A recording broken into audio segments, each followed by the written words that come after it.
And now, from the CFTK-TV studios, this is Open Connection with your host, Robert Pictou. Welcome to Open Connection with your host, Robert Pictou. Our show today comes to you from the traditional and unceded territory of the Tsimshian people. Geopolitics involves the study on how geographical factors influence political relations and power dynamics between countries, often involving issues like resource competition, trade tensions, and military alliances. Examples include the Russia-Ukraine conflict's impact on European energy security. On today's Open Connection, economist Todd Hirsch gives us some examples of geopolitics. It's not moving in the direction that we saw in the 20th century, where countries were coming together and working together for common goals, especially around the economy. Now we are seeing this division, this splitting off, this bifurcating into two separate regimes. And this is going to have economic impacts for countries like Canada, who are very dependent on global trade. There's two ways that, in fact, deglobalizing or splitting off is going to negatively affect the economy. The one is that it will just disrupt normal trade patterns. We saw this very immediately when Russia invaded Ukraine. The price of oil, agricultural commodities shot up because of trade embargoes on those countries, or on Russia particularly, and the inability in a lot of ways for Ukraine to export while their ports were being sort of occupied by Russian ships. So we saw a negative impact because trade flows were disrupted. The other way is trade sanctions. Now, we're not at this point yet, not quite, but if we do arrive at a point where we start to have to sanction trade against China, trade against India, Brazil, like these are the major economies of the world, other than the United States. And it would be a much different scenario if all of a sudden trade between Canada and China becomes compromised. We saw a little while ago, it was earlier this summer, or summer of 2023, China decided to delist Canada as an approved destination for groups of Chinese tourists. That was a real slap in the face for Canada, and it was intentional to send a message. We've seen China at other points sort of sanction Canadian agricultural products, particularly canola. We could see as tensions between the United States, Canada, the G7, and China, as that tension perhaps increases and as relationships sour, we could see more trade sanctions on both sides. That is a distinct negative for Canada, which is dependent on global trade. So we'll have to see where this goes. Again, I can't really make a great prediction. I think the most interesting country in all of these to watch is India, because India is a massive economy. It's a massive population, now the world's largest population. It has been sort of playing nicely with the United States. The United States, they've set up another kind of group made up of the US, Australia, Japan, and India called the Quad, with some common interests. Noted that Canada is not included in that. But we also see terrible relationships at the moment between Canada and India kind of siding more with Russia and more with Hamas and more with some other countries and sets of principles that are in contrast to the G7. So I think India will be a fascinating country to watch. China's kind of played its cards, as has the US. But where this all goes in 2024 is going to be fascinating to watch. I have to be hopeful that it doesn't lead to some worst-case scenario, but we always have to be aware or be prepared that, in fact, as geopolitical tensions possibly heat up in 2024, it is going to have a negative economic consequence. All right, driver number 2. Inflation and interest rates. More bad news. Well, actually, we had some not bad news this week. We saw the Canadian inflation rate tick down a little bit from 4% to 3.8%. Still almost roughly double where the Bank of Canada would like to see it at 2%. By the way, inflation in British Columbia, you've got one of the better inflation performances at 3.3% in September.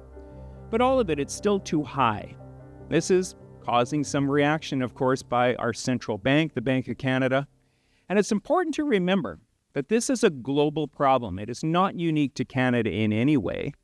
In fact, when we look at the OECD countries, sort of the club of wealthier developed countries, Canada's inflation performance has kind of been on the back end of it. It's not been as high as we saw inflation during the peak of it in the United Kingdom, the United States, or other countries. So Canada is not alone. Our central bank has been raising interest rates to combat this, but food prices are particularly onerous right now. Remember that when food prices, 8% inflation, and now currently food prices, not overall inflation, but food prices still around 5%. This is really putting the screws to a lot of Canadian households. Open Connection will be right back after these messages. And now, from the CFTK-TV studios, this is Open Connection with your host, Robert Pictou. Passing in 1934, the Bank of Canada Act established the Bank of Canada as Canada's central bank, with the primary goal of promoting the economic and financial well-being of the nation. The Act was a direct response to the Great Depression and subsequent public criticism on Canada's banking system. Let us return the conversation with Todd. The Bank of Canada, of course, they have been active in raising interest rates since roughly March of 2022 to where we're at today, about a year and a half. We've seen 500 basis points, or 5%, increase in the Bank of Canada's overnight rate from 0.25% to 5.25% where we're at now. Now, the good news was the inflation numbers out earlier this week probably mean that the Bank of Canada is going to take a pause and won't increase rates next week at their regularly fixed announcement date. They're likely to take a pause and just wait and see what happens. But I am not very optimistic that we're going to get back down to 2% anytime soon.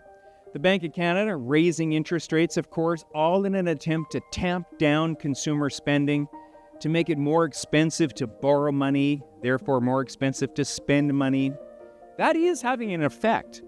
Make no mistake, the housing market has cooled off. I don't know specifically about this region, but overall the Canadian housing market has responded to those higher interest rates, and it's going to continue to respond as people have to eventually renegotiate a mortgage. But there are other drivers of inflation that the Bank of Canada's interest rates aren't going to have any impact on. Commodity prices, the price of crude oil. This is good news in downtown Calgary, but it's not great news elsewhere in the country. It is good news for Ottawa and the revenues they collect from from business taxes on higher oil prices. So Canada overall does benefit, but for individual communities and for consumers who have to fuel their vehicles, $1.88 a liter here in Terrace, and I saw in Campbell River it was even higher. I think high oil prices are going to continue to put some upward pressure on inflation as well, and I'll talk about this in a minute. We're seeing other things like insurance premiums rising. We're seeing other things like cost of imports, maybe because of this deglobalization we're going through. My point is that there are going to be other things fueling inflation that aren't being affected by the Bank of Canada's higher interest rates. And we could end up in a term that was coined back in the 70s. Some of us in the room remember it, called stagflation. It's a particularly onerous, not a friend at all. It's the situation where you've got higher than desired inflation, which we currently do, and also an economy that is stagnating, which we also do. The Canadian economy probably in the middle of a recession right now. We don't know because the GDP numbers are always lagging by several months. But by the time everything is all said and done and the dust settles on 2023, this year is likely to be a modest recession year for Canada. And if interest rates have to go higher, and the Bank of Canada is leaving space for that possibility, if interest rates go even higher, the Canadian economy could slump even further. Now, I don't want to overstate this. I don't think we're headed for any kind of collapse or anything, but we are seeing a stagnating economy, higher than desired inflation rates, and that could result in the return of stagflation. So we'll have to stay tuned to see what happens. The good news, inflation did tick down a little bit last month in September. The Bank of Canada likely to hold next week, but we'll have to watch it very closely. How do you feel so far about inviting an economist? It's going to get worse here before it gets better. We got to talk about a third driver of disruption, and that is more extreme weather events. Now, when we talk about climate change, let me tell you, I live in downtown Calgary. That is an explosive conversation, very polarizing. When we talk about climate change, what's driving climate change, how much is human contribution, and particularly what we should be doing or should not be doing about climate change. Those are very explosive and polarizing topics. But we don't need to look to 2040 or 2050. Sometimes the conversation around climate change, we sort of get stuck in the future. And I think there is obviously a conversation we need to have about what we can do today to mitigate climate change in 2040 and 2050. But what I want to talk about this morning is what's already happening right now. We are seeing more extreme weather events around the world. And again, people can argue and debate about what's causing it, but it is undeniable that it is happening. More extreme forest fires, the drought. I don't know, were you guys affected by the people in Campbell River? We're so happy to see rain this week because they had gone through an unbelievable bout of drought. That kind of rhymes. In September and October. Forest fires, hurricanes, disruption of business activities, higher insurance costs, lack of insurability, higher government expenses for emergency and relief. Open Connection will be right back after these messages. And now, from the CFTK-TV studios, this is Open Connection with your host, Robert Pictou. Welcome back to Open Connection. Post-tropical storm Fiona made landfall on Port LaBasque on September 24th, 2022, and is considered the most devastating storm in Newfoundland and Labrador's history. Fiona destroyed dozens of homes, caused more than $7 million of damage. Let's return to the conversation as Todd tells us on how extreme weather events is a driver of disruption. An unbelievable and record devastation on Canada's east coast because of this hurricane. And it's not just forest fires or hurricanes, but it's floods, it's drought, it's too hot, it's too cold. It's more extreme. I'm not a climate scientist, but the climate scientists that I listen to are all saying, make no mistake, this is only going to get worse. It is not that this is just sort of an unusual situation in 2023 and it all goes back to normal. We should anticipate more extreme weather events and therefore more economic disruption. Some things are affected indirectly, but here's a direct impact that more severe weather is having on Canadian households. Home insurance premiums over the last 3 years up 14% and 5% just in the last year alone. So we can talk about trying to get back down to 2% inflation. But when your home insurance or your business insurance is increasing by 5%, and that's probably not likely to let up, it gets hard to get overall inflation back down to 2%. Again, regardless of what the Bank of Canada does, insurance costs are rising. Another startling statistic here, number of natural disaster claims, since 2008 in Canada, it's increased 4 times. Now, it is important to note, between 2008 and 2023, it's 15 years, Canada's population has grown, our economy has grown, so you would expect that natural disaster claims would also grow, but our economy has not expanded 4 times. We are seeing a disproportionate increase in natural disaster insurance claims. Insured losses due to natural disasters, 2008, $40 million. 2022, is it going to come up? 3.1 billion with a B. It's orders of magnitude larger than it was 15 years ago. And again, we can only expect that this is going to continue and perhaps increase. And the climate scientists, they're saying it's not just that there's, we've always had forest fires and there's always been hurricanes. It's not necessarily that there's more of these things, but these events are now more destructive and more disruptive. And this is where it is having an economic consequence. Pretty difficult to keep your business open in Yellowknife when the whole city has to evacuate. Or when you're on the east coast of Newfoundland, when devastation has come through and it's weeks sometimes before power is even restored. Even looking at the floods in the southwestern corner of BC several years ago. It's disruptive to people's lives, and it's also disruptive to business activity. And that is the third driver of disruption that we can anticipate. Number 4, let's talk about some labor market issues going on. Any labor shortages in this city? Yeah? Mm-hmm. If you said no, you'd be the only community in Canada right now, actually, that is not experiencing it. And you should feel that you're in good company, because in Campbell River on Tuesday, I was speaking in Innisfail, Alberta, yesterday, here today. Every community is dealing with the same issue around labor markets. Working from home as a trend. We'll maybe get into that during the Q&A. But this question here, loss of traditional labor force, where did everybody go? This is a question that a lot of businesses ask me, because during COVID, they had before COVID, a nice sized staff and everything. During COVID, of course, they had to lay them all off, send a lot of them home, or, part with them altogether. And now that COVID restrictions have lifted into 2023, they can't hire them back. And people are asking me, where did everybody go? Well, in fact, there has been no alien abduction.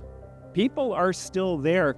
The question they need to ask themselves isn't where did they go? The question is, why don't they want to come back and work here? And that is a more uncomfortable question for employers to ask.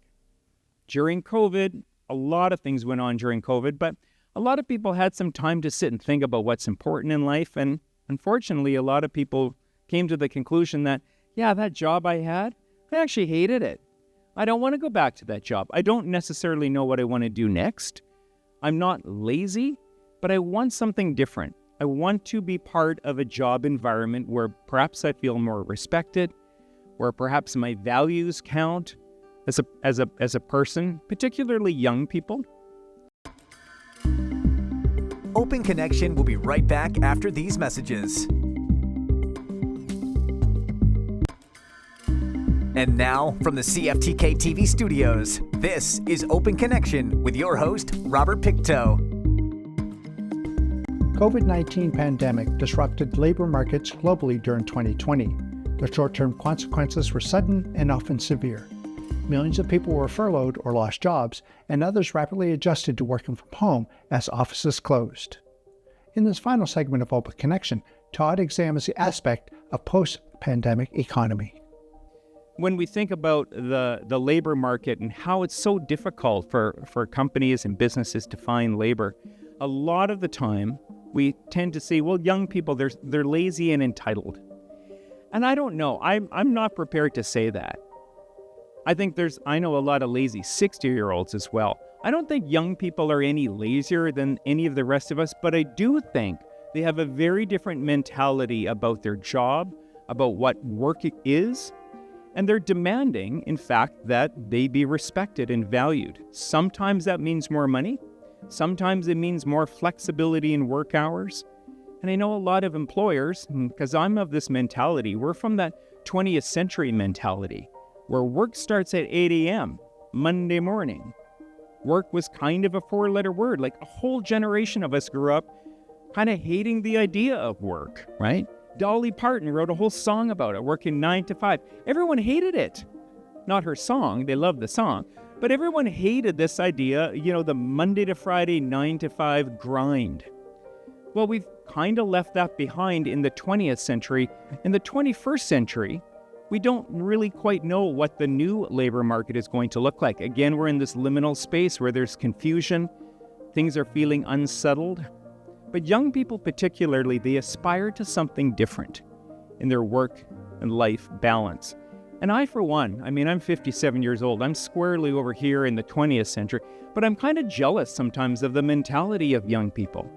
When I worked at ATB Financial, we had a young woman who worked in our marketing team. She was a star. She was probably 25, 26 years old, had come out of school. She was great at everything she did in marketing. She was sort of on the fast track, and she was a rising star in the company. 2 years and a bit into her job at ATB, she came to my boss, which was also her boss at the time, and announced she's leaving.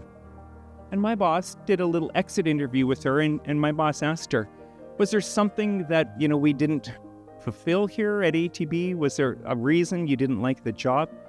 And she said, oh no, I love this job. I love ATB as a company. I just want to try something different. And the Gen Xers and the baby boomers, our heads are just spinning around. You've got a great job with a big company. You're a star. You stay there for 40 years because that was the model that used to work. But there is a part of me that's jealous of this 25-year-old who had this great job and was brave enough to say, I want to see what else is out there. It's a totally different mentality of work. And that's why, again, in this liminal space, we're finding it difficult. A lot of companies, a lot of industries are finding it difficult to just hire back the people they had before COVID, because a lot of the mentality that came with the 20th century idea of jobs is gone, and we are moving into something new. So I think the labor market is going to remain unsettled for a little while. It might be difficult to hire people. It might cost a little more to hire some of those people. And there might be certain things, expectations of training, retraining, and lifelong learning. Now, as an economist, I love all of those things. We are only as good as an economy as we are trained and educated. So the more training, the better for productivity and all the things economists love to talk about. However, training, retraining, and lifelong learning costs money. And there is now an expectation that the employer is going to provide that. If you like it or not, that is going to be the expectation of people that you hire. Yes, they want to know what the paycheck is too, but they also want to know, is this a company that is going to invest in me? Are there training and retraining opportunities available that you're going to pay for, employer? Am I going to have an opportunity to constantly be learning new things and new skills? That is another shift. It was already starting to happen before COVID, but again, as we move through this liminal space, there's going to be a higher expectation on employer that training, retraining, and lifelong learning is just part of the package. Finally, number 5 for drivers of disruption. And this is I just called this the wild card because there's a bunch of things, in some ways unrelated, but there are other things that are hitting our economy, that are hitting our society, that are also going to be perhaps disruptive. Technology, artificial intelligence. I mean, we could spend a whole hour, I'm probably not the expert on it, but easily you could spend a day on what are the implications of artificial intelligence coming into our economy as a technology. I think right now we're in this space, there's a lot of bewilderment about it. Most everyone's heard of it. Some of you have probably used it or played around with it. And then there's the rest of us who are like, I don't know what to do. It kind of reminds me of 1992. And again, some of you in this room look old enough to remember that, when the internet arrived, right? And we were like bewildered, like, what is this? And we spent so much time trying to figure out, how does it work? How do I just type some things in and a website from Germany comes up? Thank you for joining us for this episode of Open Connection. The greatest distance in the existence of man is not from here to there, but the connection from his mind and heart. If we can conquer that distance, we can soar like an eagle and realize our immensity within. I'm Robert Pictou.